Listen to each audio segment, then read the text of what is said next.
Hi everyone, my name is Seema, and today I'm going to be talking about how changes in functional connectivity in the brain can actually make Alzheimer's worse. So, how basically we're looking at how the different regions talk to each other. So, when we think of Alzheimer's disease, we usually think of it as a disease of plaques and tangles. We have amyloid beta plaques and tau neurofibrillary tangles built up in the brain that eventually kill neurons. So, that's true, but in the last decades, there's been a shift towards thinking that Alzheimer's disease is not just a molecular disease, but a network disease, so something called a networkopathy. So we have large scale brain networks like the default mode network, also called the DMN, and the medial temporal memory system and the salience network to show altered activity and connectivity long before people are diagnosed. So the big question is, how do the changes in functional connectivity actually contribute to Alzheimer's disease? So before diving into the data, I just want to quickly define what I mean by functional connectivity. So functionally, we're talking about correlations and activity between brain regions that are usually measured with fMRI. So if two regions, bold systems, rise and fall together over time, then we say they're functionally connected. There is something called effective connectivity, which goes a step further, and instead of just saying that regions A and B are correlated, effective connectivity tries to infer directional and causal influences. So it's saying, does the activity in region A tend to drive activity in region B? So techniques used like the dynamic causal modeling, also called the DCM, are used for that. And then in Alzheimer's, we see a paradoxal pattern. So in early preclinical stages, we have networks like the DMN and the medial temporal lobe that can actually become hyperconnected and hyperactive. And then later we have tau building up and neurons dying, and those same networks now become hypoconnected. So we can see that both extremes, too much connectivity and too little connectivity, can be problematic in this disease. So let's start with the early hyperconnected phase and how amyloid beta triggers it. So amyloid beta tends to accumulate first in the default mode network, particularly in the medial prefrontal cortex and the posterior cingulate cortex. So we can see in the Giorgio study, they are looking at what does this do to the default mode network interactions with the medial temporal lobe, and we know that the medial temporal lobe is critical for memory, so how does it affect that? So they use a task-based fMRI study during a memory task that applied to the default mode network to look at directed connectivity between the DMN and the medial temporal lobe in older adults. So they saw that in amyloid negative older adults, the two networks but mostly inhibited each other, and so you can think of it as kind of a balanced push-pull relationship that they have. But in amyloid positive adults, older adults, they saw that the default mode network actually became hyperexcitable and exerted a net excitatory effect on the medial temporal lobe. So the default mode is driving the medial temporal lobe instead of balancing it. Crucially, the strengths of the default mode network and medial temporal lobe excitation can predict how much tau is in the entorhinal cortex and how fast that entorhinal tau has increased over time. So the idea is amyloid disrupts local excitatory and inhibitory balance, so the default mode network causing hyperexcitability and hyperconnectivity, and that hyperdrive into the medial temporal region seem to set up conditions for tau to spread. So here we have two large human imaging studies that really nail down this connection between the hyperconnectivity and the tau spread. So first, looking at the Romero-Cassiano study, they looked at ADNI and A4 cohorts with the amyloid PET, tau PET, and resting state fMRI. And they define individual tau epicenters basically as the 5% of the cortical regions with the highest tau at baseline, and they examined how strongly these epicenters were functionally connected to the rest of the brain. They found that in amyloid positive individuals, higher amyloid burden was associated with increased connectivity from the temporal tau epicenter to the posterior temporal parietal and occipital regions. So regions that we know are early tau targets. Then, over time, the regions that were most strongly connected to the epicenters at baseline were exactly the ones that were accumulating tau the fastest. So using the mediation analysis, they estimated that 5 to 25% of the effect of amyloid on tau accumulation was mediated by this increased connectivity. In other words, hyperconnectivity is not just a byproduct, it's a causal link. It's a causal conduit that links amyloid to tau spread. The second study is by Franz Meyer and his research group. So they took a more global approach. They combined resting state fMRI with longitudinal tau PET in 2 different cohorts. And then they looked at tau accumulation across about 400 cortical regions. These regions were strongly connected at the regions that were strongly connected at baseline tended to show similar rates in tau accumulation. So fast tau regions were strongly connected with other fast regions, and slow regions were connected with other slow regions. So they built models to predict future tau accumulation, and the best performing models were the ones that combined baseline tau, functional connectivity, and the distance between the regions. So the models were just based on distance and physical proximity did poorly. So in humans, we see that tau didn't just diffuse randomly, it spread preferentially along functionally connected pathways, and hyperconnectivity in amyloid positive brains accelerated that process.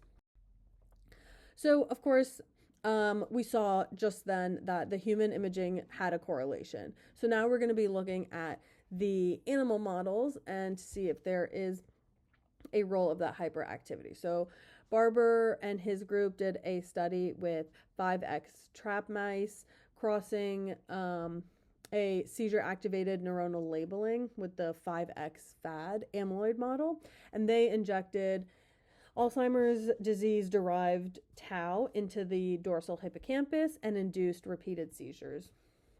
So because of the trap labeling, they could permanently tag neurons that were highly active during seizures. And what they found was interesting. They found that in these amyloid-expressing seizure-having mice, that the tau pathology went up about 2 to 3-fold across many interconnected brains. The brain regions compared to the wild type controls. So the number of hyperactive trap labeled neurons correlated with the regional tau levels, and the seizure severity helped predict the tau burden and the poorer performance on memory tasks. So they also used a connectome-based model that showed anterior grade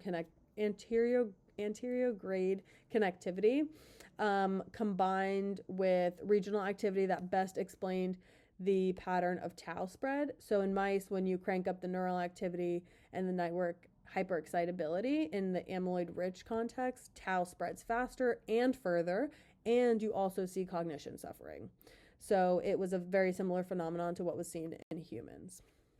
So next, let's zoom in a little bit on which networks are most vulnerable.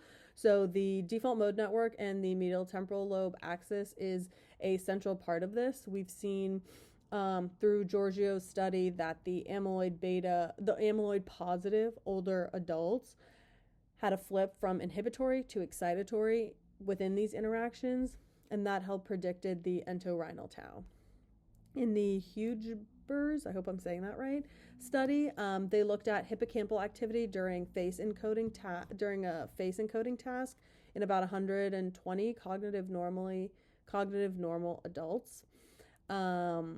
And they had amyloid PET in a subset, and then a subset they had tau PET. So the hippocampal activity wasn't significantly related to the global amyloid or tau, but it was positively related to the tau in the inferior temporal cortex, which is neocortical region. And it affected the entorhinal cortex afterwards. So this suggested that the hippocampal hyperactivity emerges not at the very beginning, but as tau spreads outward and further from the medial temporal lobe into the neocortex, you'll see that hyperactivity. It also fits with the idea that the hyperactive hippocampal and medial temporal lobe circuits can be a biomarker and contribute to the tau-linked memory dysfunction. So we can see from memory changes, even in people who are years away from having symptoms. This was seen by the Guzman-Velez study. They used carriers of the specific mutation of the PSEN1 gene. And these individuals were almost guaranteed to develop early onset Alzheimer's. And in the study, they were on average about 13 years away from their expected onset.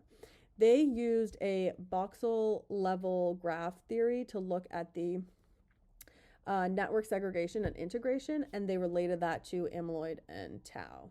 So they found that in these preclinical mutation carriers, higher tau burden in the default mode hubs, in the default mode network hubs, like the precuneus and the medial frontal cortex, was associated with reduced segregation and integration of those regions. So basically a breakdown of the normal network organization. At the same time, tau was associated with increased connectivity of the salience network related hubs like the anterior cingulate, the thalamus, the striatum, and the retrosplenal cortex. So interestingly enough, the less integrated connectivity of the precuneus and the medial frontal cortex was associated with better episodic memory, which I found interesting. And then in the presence of tau, there was that over-integration of the default mode network hubs that might be maladaptive. So the Ford study here was looking at the OASIS 3 data set, and they looked at connectivity within the medial temporal lobe and the default mode network. So they defined what they were looking at as the medial temporal integration axis. And they found that lower medial temporal lobe integration was associated with higher regional tau. So this was more pronounced with people who had elevated cortical amyloid.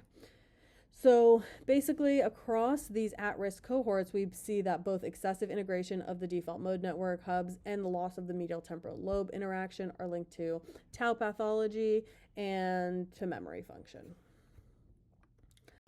So moving on to the hypoconnected phase, we can talk about the global activity, global bold fluctuations, and the CSF flow, which is a proxy for the glymphatic clearance. And we see that there is a steady drop from healthy to early accumulators to full converter groups. So the same pattern that shows up in the longitudinal fMRI, we have individuals with higher baseline amyloid losing the default mode and the salience cohorts coherence faster than the low amyloid peers. So both kind of tie to the lower global activity and to higher pathology. So here we have ARIA's team research group that went kind of a step further, and they estimated the directed or the effective connectivity within the DCM, using DCM, and about 15 default mode network links differed reliably between people who later developed dementia and matched controls. So feeding these links into a regularized classifier gave them an area under the curve of 0.82, which is well above a structural MRI or simple correlation-based functional connectivity. So you do see the same pattern that's correlated with Alzheimer's disease polygenic risk, even social isolation, and this suggests that genetics and lifestyle can act through network dynamics. So putting everything together, we get a two-stage picture. We have early amyloid that makes the default mode network and the medial temporal lobe like overtalk, which kind of pushes tau along these same routes. And then you have the growing tau burden knocking those networks offline. The default mode, the default mode network and the salience axis collapses, we have global activity that decreases, and our memory suffers. Okay. Yep. So, first, in Alzheimer's disease is a fundamental disorder in the brain communication. So, and then secondly, directed connectivity measures can flag at-risk individuals years before symptoms arise. And because hyperconnectivity drives tau, and then afterwards hypoconnectivity reflects the clearance failure, we can have interventions that rebalance network activity. Whether it can be drugs or brain stimulation, we can do cognitive training or something like sleep focused, like lifestyle changes, and we can implement these amyloid or tau targeting drugs to help people. So just to wrap up, we have Alzheimer's disease that is more of a progressive disorder of within the brain networks. So we have the amyloid driven hyperconnectivity in the networks within the default mode network and the medial temporal lobe, accelerating tau spread, and that leads to cognitive decline in the early stages. Then we have, as tau accumulates and neurons die, those same networks that were hyper-connected are now hypo-connected, and then that decreases global activity, impairs clearance, and we have network failure in all stages. And then we have, lastly, the last point I want to point out is that functional connectivity and effective connectivity, both these measurements give us powerful tools to detect